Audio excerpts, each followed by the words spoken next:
Здравствуйте, мои дорогие! Я снова рада видеть вас на своем канале. Ну что, девчоночки, сегодня новый урок. Поехали!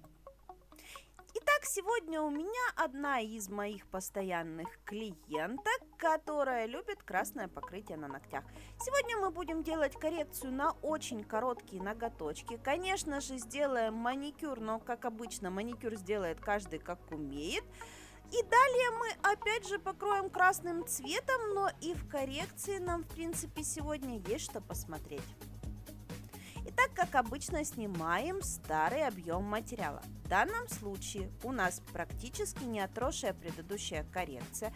Прошло очень мало времени, мы с клиенткой встретились заранее, потому что у меня на носу был отпуск и нужно было это все как-то подгонять. Поэтому ноготочки практически не отросли и материал нам не нужно сильно передвигать. Поэтому материала с поверхности снимаем по минимуму и, соответственно, по минимуму будем выкладывать. Как обычно, основной объем материала я снимаю фрезером, а уже остатки возле кутикулы, боковых валиков и непосредственно сам отросший натуральный ноготочек я запиливаю пилочкой. Почему я делаю именно таким образом? Потому что у меня детская травма, можно так сказать. Когда я себе первый раз фрезер купила, я маме ногти в хлам перепилила, и поэтому я теперь боюсь работать по натуральному ногтю фрезерными насадками. Поэтому по натуральному ногтю работаю пилочкой, которую я чувствую от и до. Хотя, в принципе, конечно же, по прошествию стольких лет я и фрезер чувствую. Я и фрезером могу это все аккуратненько попилить, не пропиливая при этом натуральную ногтевую пластину, но боюсь. Вот такая вот у меня травма осталась, я об этом прекрасно понимаю, знаю и делаю так, как мне комфортно. То есть мне совершенно несложно попилить это пилкой, и на времени на моем это никак не отражается. Кстати, по поводу времени. Мне очень интересно узнать, каково ваше время коррекции ногтей. То есть без дизайна, без покрытия, без маникюра, чистая коррекция. Кто из вас засекал это касательно жестких материалов? Напишите, пожалуйста, в комментариях, сколько времени у вас занимает коррекция. Потому что я планирую снять ролик по таймингу коррекции. И мне интересно, насколько это будет для вас полезно. Мы же тем временем убираем птериги. Это такой себе начало маникюра. То есть то, что вы делаете перед тем, как сделать маникюр, вы чищаете птериги из-под кутикулы. В данном случае я сильно под кутикулу не лезу, мне необходимо убрать птериги только с поверхности ногтевой пластины, потому что именно благодаря этому материал у меня с поверхностью ногтевой пластины сцепится и никаких отслоек не будет. Если же у вас проблема с отслоением материала в районе кутикулы, то именно из-за того, что у вас птериги не дочищен. То есть птериги нужно выгребать не только из-под кутикульного кармана, но и с поверхности ногтевой пластины. При этом с поверхности ногтевой пластины на самом деле его выгребать довольно-таки ценнее, потому что от этого зависит крепление материала к ногтю. После того, как у нас полностью готов ноготок, нанесен праймер, базовый гель, хотя в принципе под акрилатик нанесение базового геля не обязательная процедура, но мне так привычнее. И опять же, это обеспечивает мне спокойствие, поэтому базовый гель я наношу всегда и везде. После того, как просушили все наши подготовительные слои, переходим непосредственно к моделированию. Моделировать мы сегодня будем при помощи акрилатика прозрачно-розового оттенка, который максимально натурально будет смотреться на наших ноготочках. Вот этот вот нежный розовый цвет, он перекрывает изъяны какие-то на ногтевой пластине и в то же время не забивает ноготь цветом. То есть у нас получается совершенно натуральный ноготок. И в принципе акрилатик очень комфортно выкладывается в технике без опила. Но, как многие из вас знают, я не люблю безопильную технику, поэтому все равно буду пилить. Поэтому не слишком-то заморачиваюсь на этапе выкладки.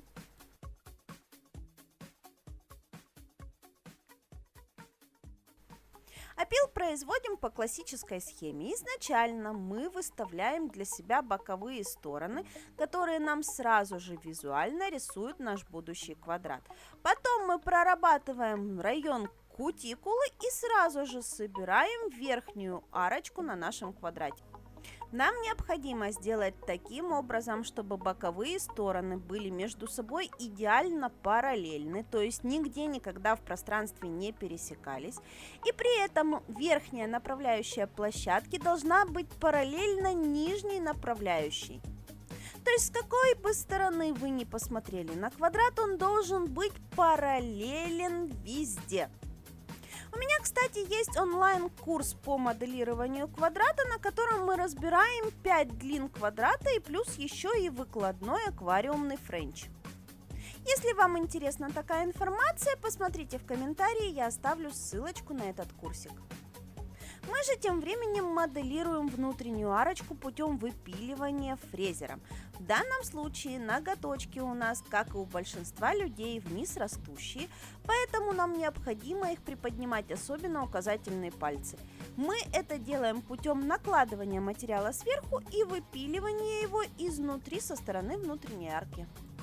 Далее, после того, как мы опилили полностью все ноготочки, все подготовили, у меня следует процедура маникюра, потому что я уже не буду цеплять пилкой по коже, и можно со спокойной совестью обрезать кутикулу.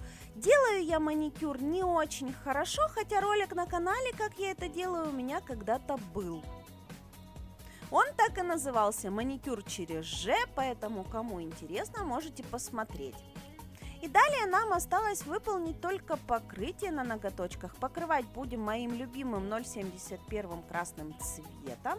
И как обычно, первый слой покрытия я наношу с отступами от кутикулы и боковых валиков, а уже на втором слое тоненькой кисточкой буду дотягивать цвет везде, где мне необходимо.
Итак, вот такие вот огненно-красные ногти у нас получились. Очень замечательно выглядят квадратики коротенькие на этих ручках.